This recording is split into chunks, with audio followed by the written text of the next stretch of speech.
video conference.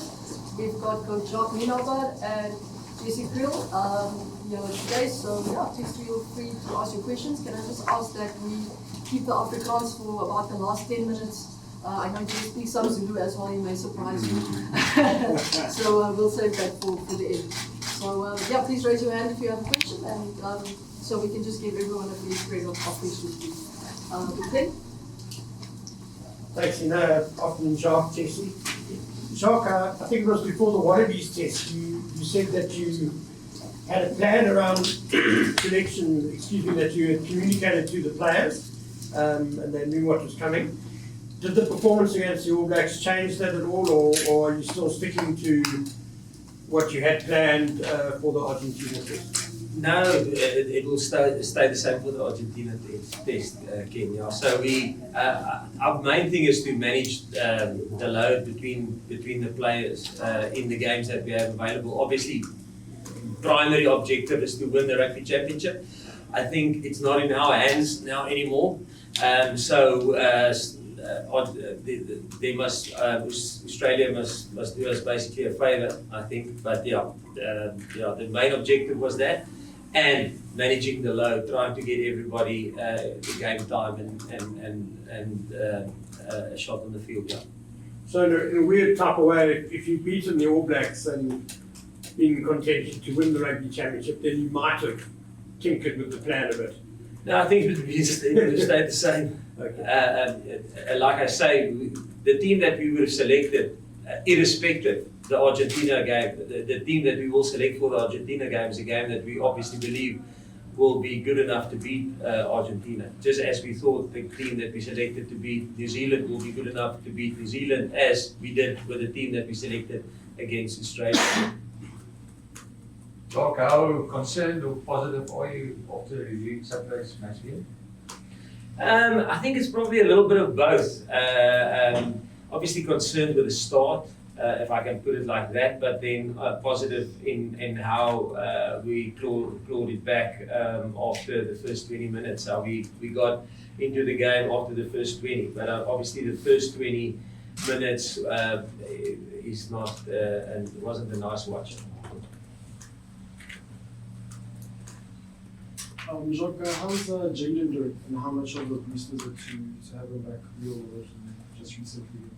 Yeah, no, listen, it's always nice to get somebody back that has left the squad for whatever reason, because we're all a big family, and condolences to him and his family, and all we can do is support him, and I'm glad it's going better with him, and condolences to his family. Hi John, can you just get an update on Oxygen? How is he coming along? Okniche is doing well. He's back into the camp after the 2 weeks that he was. He couldn't be part. He wasn't able to do anything with us. But he's back in camp with us now, and I think he's probably 4 weeks, maybe at most 5 weeks before playing again. Jacques, are you confident? Sorry, good afternoon, Jacques, and good afternoon, Jose. Are you confident that somebody like Oxford, just as a follow-up, that he would possibly be fit enough to come into selection for those warm-up matches leading to that World Cup?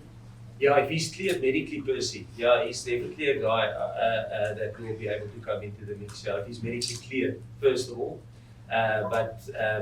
He, like I said, now, obviously after the injury, there's not a lot you can do. Keep it still, probably in a sling. I'm not sure how they handled him medically. But he was with us now in the gym, busy with his own rehab program. So he's busy with the stuff that he's allowed to do. But everything, when I spoke to the doc and from the specialist, it looks like it's another 4-week injury. Yeah, before he will be good enough medically to play. Hopefully, if everything goes fine. There's markers. Listen, after a week, he needs to get this range of movement without pain. And if you miss a marker, then obviously there's a little bit of a setback. Jabulani, good day, Jack.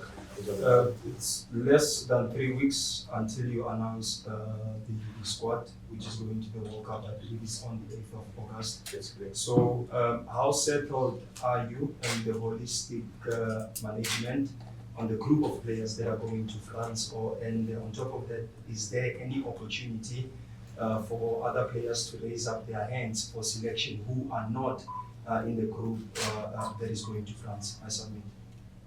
Firstly, I think it's still. I think we've got a good idea, but it's open.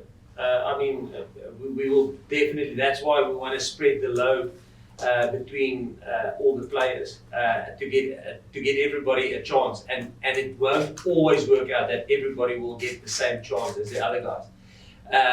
But I think it definitely still full on to play. There's good competition within this group, and it's not settled at all. But we've got obviously a clear idea. We've been building with this group since 2018.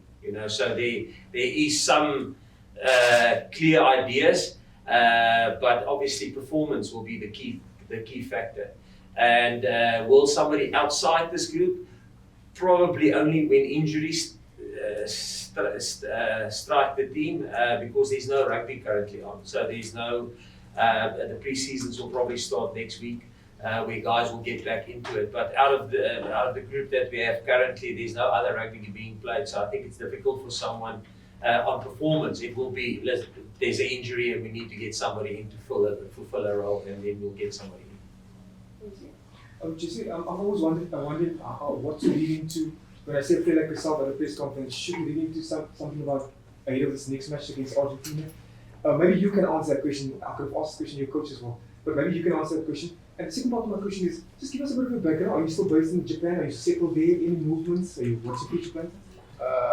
To answer your first question, I've got no idea. Our team selection only happens next week. So, and then second I'm loving Japan. I had a great season over there, and just great having a guy like Faf join our team there, having a familiar face, and it's great to be back here in South Africa with the Springboks, and really enjoying being back in camp.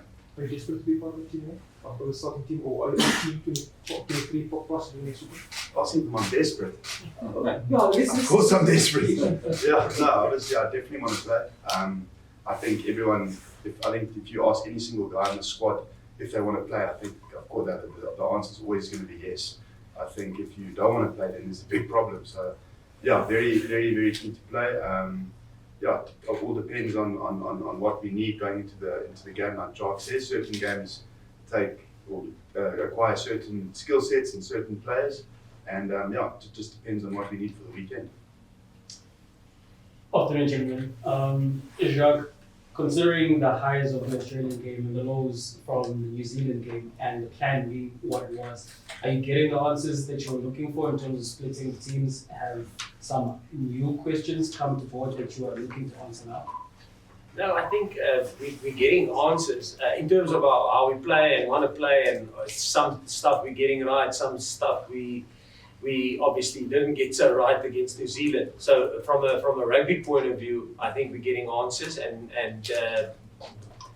definitely getting answers in terms of that. But in terms of the squad and selecting and splitting the squad, it was always going to be that way.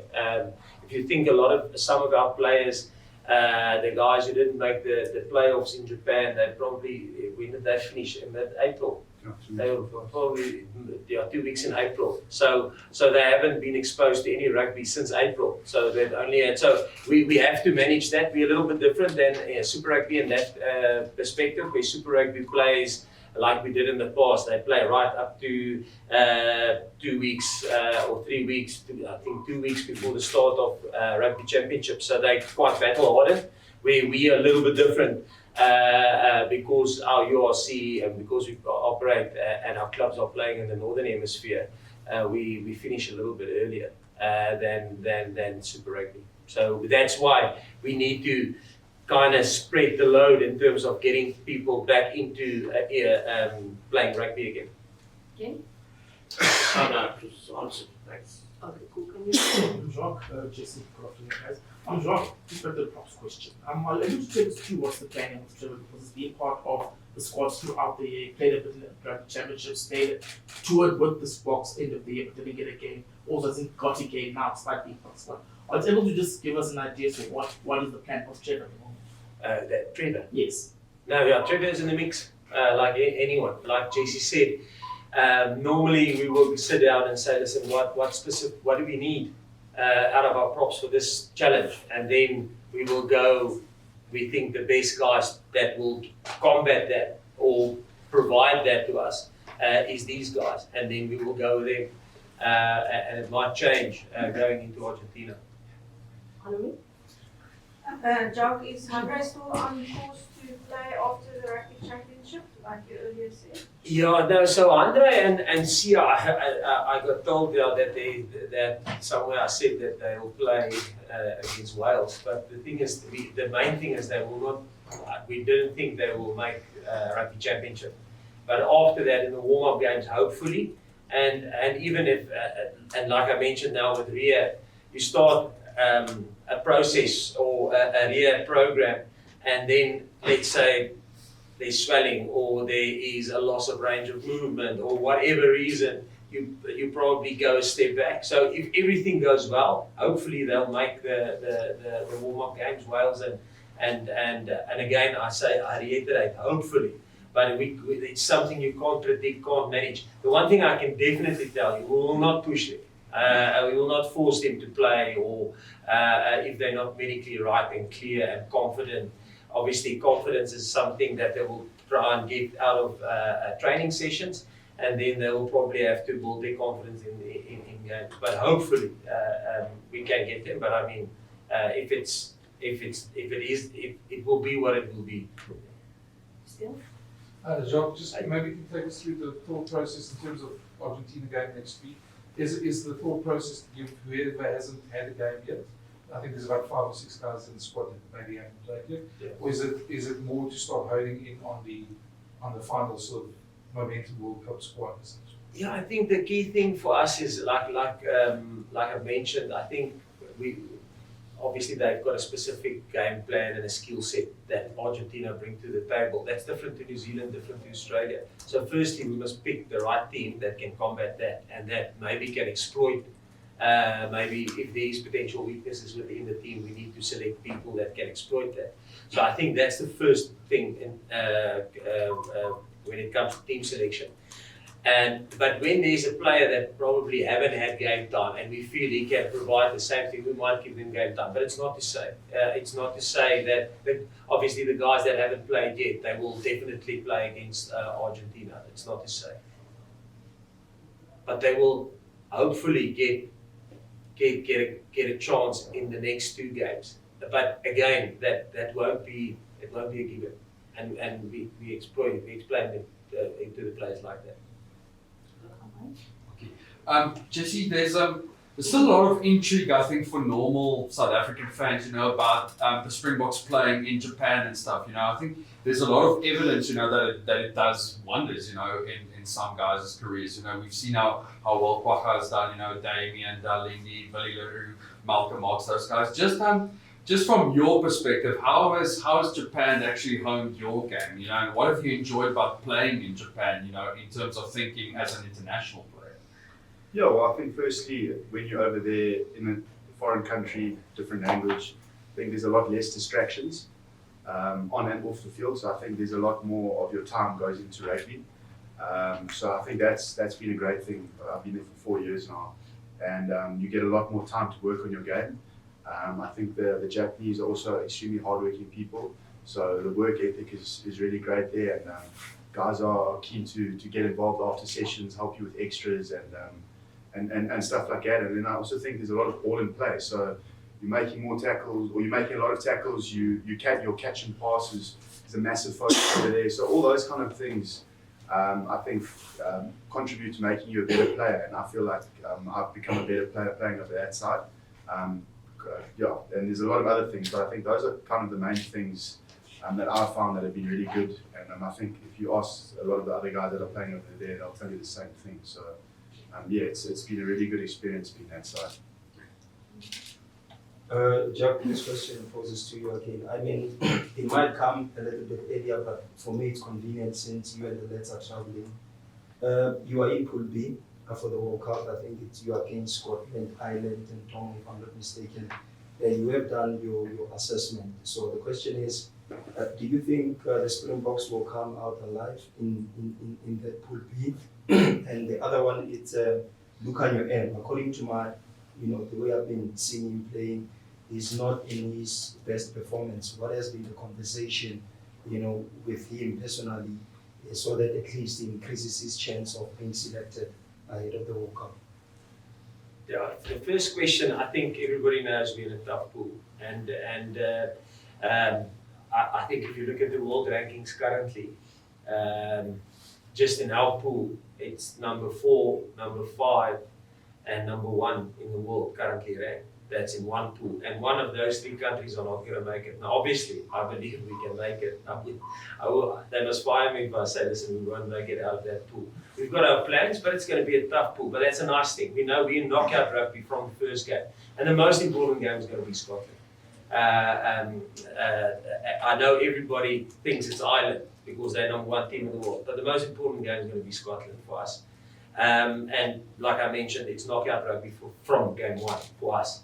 Then and then we go to a quarterfinal where you're either going to play New Zealand or you're going to play France. So yeah, it's a tough side of the pool, but look, you can't control it. It is what it is. You just have to battle on, make plans, make sure that we spread the load between the squad, that we select the best players that's on form, that we believe can do something for us at the World Cup. Make sure that they have enough game time under the belt, that they look nice and battle hardened.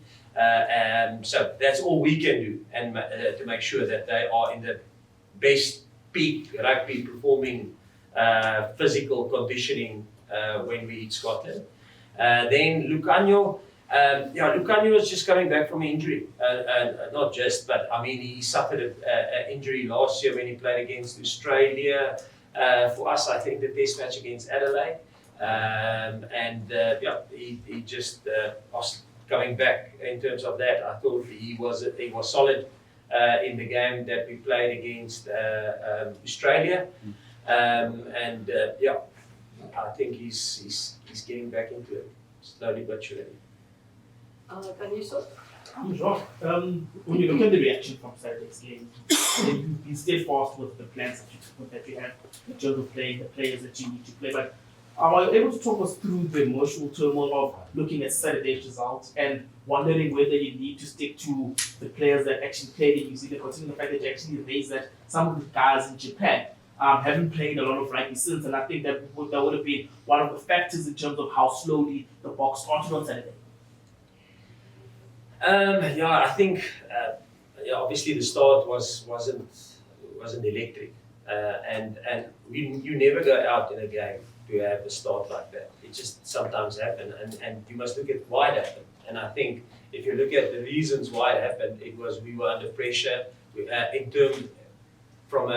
you look at, I think in the first 20 minutes we conceded 4 penalties against 1. So you struggle to get a foothold in the game. If you play, then you give a penalty away. Now you're back in your own half. Now you have to exit again. You have to get in the right areas of the field. You play, you lose a ball at the breakdown, penalty again. They kick you back in your half. So then you struggle to get. So you want to start with intensity. You struggle starting with intensity when you give 4 out of the 5 penalties away in the first 20 minutes. So I think our discipline let us down now. So we only can look at it from a how can I say, objective point of view.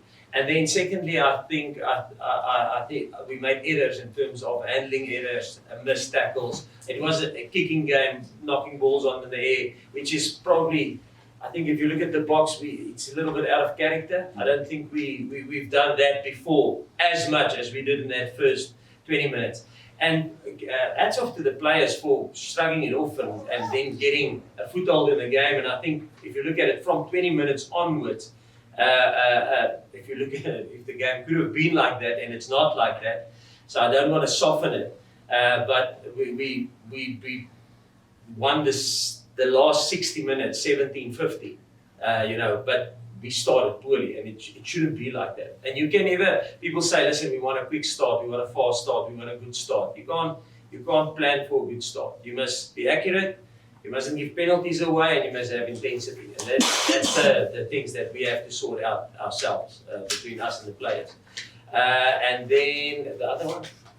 I've sort of looked just the emotional process of processing that defeat, and whether your thought process changes in terms of keeping to your plan. Yeah, that's the thing. I think if you look at it emotional, you make emotional decisions. So the plan that we've put out to the players, we've done that in the alignment camps. I think it was in February, March, April. We said to them, listen guys, this is what we're going to do. Why? Because then you don't make emotional decisions. You sit down and you try and plan how we think we're going to get the guys in the best optimal position, physically, rugby-wise, mentally, when we hit the World Cup. Still getting momentum. It's easy when you win and you have momentum. It's easy to do that. So, and you only change your plan if things happen, like if there's injuries, if there's guys that don't perform, and you have to make changes within your team selection. So there's still a scope to change, but the plans were made and it's unemotional. And when we look at the game, post after our review is 100% objective. Sometimes you win a game, and when you go and look at your markers, your key performance indicators, we have 12 we measure, big ones. You sometimes you've won 4 out of 12, but you won the game. So now to go, oh yes, we won the game. It's emotional. Wow. You won the game. Well done, tick. And that's the most important thing to do. But you were lucky. Sometimes you win games and you're lucky. Sometimes you lose games and you're unlucky. Where you hit 11 out of 12, but the 12th one is winning a game, but you didn't win the game. Sometimes it happens. So we try and take the emotion out of it by looking at it clearly from an objective point of view. We planned this. We picked players that can execute that. Did we achieve that? Did we tick the box? If we didn't, okay, what's the solution to that? If we did, yes, perfect. Box tick. We can build on that. Guys, we've got 9 minutes left, so let's take English question over there, and then we get into Afrikaans. Coach, just back to Andre and the possibility that he's not going to be playing for a couple more weeks and 4 games. We know what Damien can do at under 10. We've seen what happened last weekend. Mani, what he did the weekend previously. Deciding between those two in the last few weeks, how are you going to go about it? Are you going to give Mani all of the opportunity and say, go for experience, or you will and say, we need you to hone your skills at number 10 just in case Andre doesn't? I think the main thing there is it's going to be those two. And then Elton if there's an injury, and if Andre doesn't make it. We always said Elton was number 4th choice, and yeah, but you can become number 3 if Andre doesn't make it. You know? So yeah, the key thing is those 2 guys. That's probably will get majority of the game time in terms of that, and I mean obviously Elton as well. Elton needs game time. He hasn't played for a long time, so he will also need some game time. So we're going to try and balance it as much as we can over the next couple of games between the fly-offs. But that's, I don't think there's a lot of countries that have 4 fly-offs available, or 4 fly-offs that can play fly-off with the quality fly-offs that we have. And like I say, we won't push Andre. Hopefully he makes it. And like I say, he's currently on track in terms of his markers that he needs to hit. But it is what it is. It will be those 4 guys. Hopefully, if Andre makes it and he performs, he needs to get himself into the squad. Then it will, yeah, Elton is number 4, and then it's one of those 3. Okay, guys, we've got 7 minutes left, so I'm just thinking about Afrikaans wise, but go see for Thank you so much, Zina. Jacques, net terug Afrikaans vraag. Ek kortliks, jy moes eintlik 'n bietjie van 'n nagekrag gedoen het na die wedstryd in Auckland. Jy was na die wedstryd baie emosioneel geweest. Nou kans gehad om te dink oor hierdie wedstryd.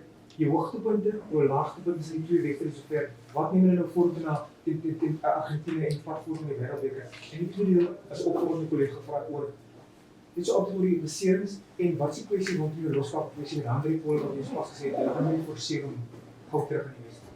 Ja, die eerste ding is ja, in terme van dit is nooit lekker om 'n toets te verloor nie. So ek weet nie, ek dink nie ek's 'n baie emosionele ou nie, maar ek dink ja, teleurgestel sal ek sê is miskien 'n beter woord na die toets teen Nieu-Seeland. ek probeer altyd om so onemosioneel as moontlik daarna te kyk.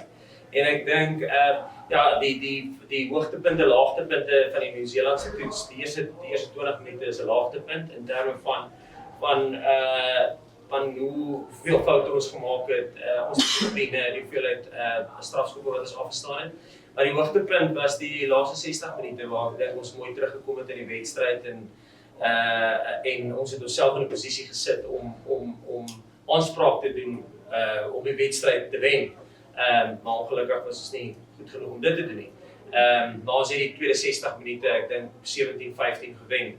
Maar dit is nie die game nie, die game is die hele 80 minute. Maar ons het die eerste 20 opgeneem. So dit is in terme van die wedstryd, in terme van die beserings, die Sia en Andrei is die twee ouens wat miskien die langste uit gaan wees, of ons waag om te kyk wanneer hulle gaan terugkom. Hoopelik is dit voor die wêreldbeker. As dit nie is nie, of dit net aan die einde van die wêreldbeker is, dan sal ons 'n besluit moet maak op daai twee spelers. Ek dink as jy kyk na Sia en Andrei, dan sal ek sê, hulle het al bewys wat hulle kan doen. So ek dink dit tel 'n bietjie in hulle guns, dat 'n ou sal vat soos 'n Andrei of 'n Sia, sonder dat hulle 'n wedstryd gespeel het wêreldbeker toe, want ek dink in die jare wat hulle al Suid-Afrika gedien het hulle vir ons bewys dat hulle goed genoeg is om dit te doen. Ek dink, as jy net dink aan Sia in 2019, jy weet, hy het 'n selfe posisie gewees, nie 'n wedstryd gespeel nie.